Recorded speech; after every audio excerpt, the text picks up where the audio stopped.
Assalamualaikum warahmatullahi wabarakatuh. Perkenalkan, nama saya Wisma Usman, saya dari kelas PI 5A. Di sini saya akan menjelaskan materi dalam bentuk PPT atau PowerPoint yang berjudul materinya itu Urgensi Edukasi Parenting di Era Milenial. Oke, apa-apa saja sih yang akan saya bahas dalam urgensi edukasi parenting di era milenial ini? Oke, kita lihat bersama. Oke, ini yang akan kita bahas dalam materi urgensi edukasi parenting di era milenial. Yang pertama, pengertian parenting itu apa dulu, dasar-dasar parenting. Terus yang ketiga, urgensi parenting dalam pendidikan anak di era milenial. Yang keempat, konsep parenting dalam perspektif pendidikan Islam di era milenial. Yang terakhir, kesimpulan dari materi yang akan saya jelaskan. Oke, lanjut. Wow, pengertian parenting. Parenting, secara bahasa, parenting berasal dari bahasa Inggris, berasal dari kata parent yang berarti orang tua. Orang tua di sini bisa merawat anaknya dalam fisik dan membina dalam fisik dari bidang fisik emosional, sosial dan intelektual perkembangan anak dari masa bayi hingga dewasa gitu. Oke, lanjut. Dasar-dasar parenting. Dasar-dasar parenting ini ada 4 bagian. 4 bagian. Yang pertama itu dasar normatif, yang kedua dasar yuridis, yang ketiga dasar psikologis, yang keempat dasar sosiologis. Oke, langsung saja dari dasar yang pertama. Yang pertama itu dasar normatif. Dasar normatif itu tugas utama mencerdaskan anak tetaplah ada pada orang tua. Meskipun anak telah dimasukkan ke sekolah yang beragama, peran orang tua dalam mendidik dan mengasuh anak sangatlah penting dalam mengembangkan potensi anak itu sendiri. Yang kedua, dasar yuridis. Dasar yuridis disebutkan dalam Undang-Undang Sisdiknas nomor 20 tahun 2003 pasal 7 ayat 2 menyebutkan orang tua dari anak usia wajib belajar, berkewajiban memberikan pendidikan dasar kepada anaknya. Oke, langsung yang dasar yang ketiga, dasar psikologis. Dasar psikologis itu manusia dikatakan sebagai makhluk pisces natural, yaitu makhluk yang memiliki kemandirian jasmani dan rohani. Dalam kemandirian itu manusia mempunyai potensi. Apa sih itu potensi? Potensi menurut Ahmad Tafsir, dia mengatakan potensi itu kemampuan yang dibawa dari lahir atau pembawaan dari orang tua sendiri. Oke.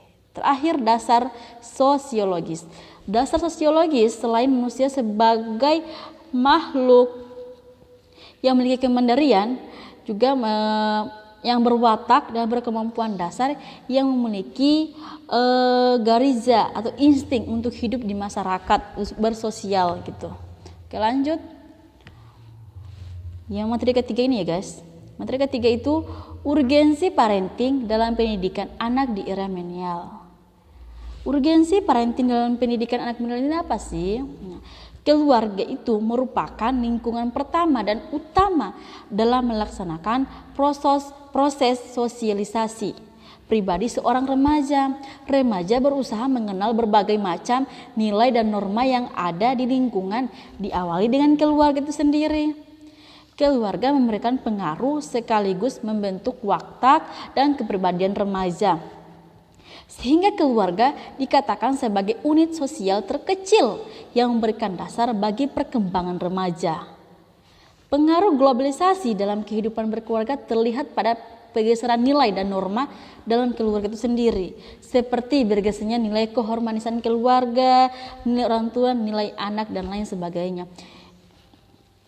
Ya, pada zaman sekarang ini pergeseran nilai norma itu keluarga itu sudah bergeser ke kehormatan keluarga. Ada pertengkaran, ada cerai, itu yang membuat anak itu jadi enggak macam terlantar, dan juga sih terlantar itulah. Jadi orang tua yang berkelahi atau cerai dampaknya kepada anak sendiri.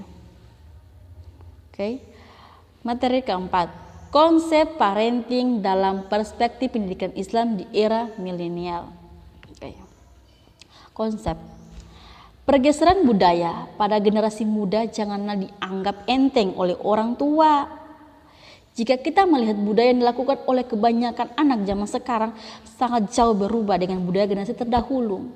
Iya, kalau zaman sekarang kita ikuti zaman, sudah anak kita macam itu, tergantung pendidikan kita kepada anak kita sendiri. Kita sebagai orang tua mendidik anak sebaik-baik mungkin. Untuk memulai perubahan pendidikan dari hal yang kecil dalam keluarga, maka dapat merealisasikan orang tua perlu mengetahui beberapa hal. Itu pertama, fungsi dan peran orang tua dalam pendidikan anak itu. Ya, orang tua harus tahu fungsi orang tua dalam pendidikan itu apa. Yang kedua, pendidikan agama sebagai dasar bagi anak menghadapi dunia. Kita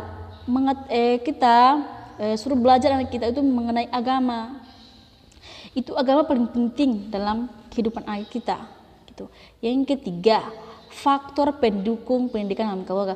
Faktor pendukung pendidikan keluarga itu faktor pendukung, kita kasih nasihat, gitu-gitulah. Oke, lanjut kesimpulan. Oke, kesimpulannya, urgensi parenting dalam pendidikan anak. Anak merupakan amanah yang dititipkan oleh Allah Subhanahu wa taala kepada orang tua. Oleh karena itu, orang tua wajib menjaga dan memelihara anak sebagai bentuk amanah kepada Allah Subhanahu wa taala. Dalam menjaga memelihara seorang anak, orang tua perlu mengetahui cara bagaimana mendidik anak yang baik dan benar agar terbentuk anak yang mempunyai karakter Islami sesuai dengan tujuan pendidikan Islam. Yang kedua, konsep parenting dalam perspektif pendidikan Islam.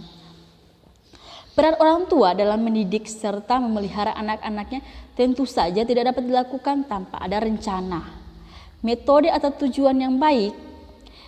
Dengan berlandasan tujuan membentuk keluarga yang sakinah, mawaddah, warahmah. Perlukah cara-cara dan metode dalam mewujudkannya? Oke. Selanjutnya, ada kata-katanya. Ada kata-kata bijak ini, guys. Sukses bukanlah kebetulan. Ia terbentuk dari kerja keras, ketekunan, pembelajaran, pengorbanan, dan yang paling penting, cinta akan hal yang sedang atau yang kau lakukan. Cintailah yang sekarang yang kamu perjuangkan. Oke, semangat pejuang toga. Oke, lanjut. Oke, sekian dan terima kasih. Itulah pemaparan dari materi saya tentang urgensi edukasi parenting di era milenial. Lebih dan kurangnya saya mohon maaf. Wassalamualaikum warahmatullahi wabarakatuh.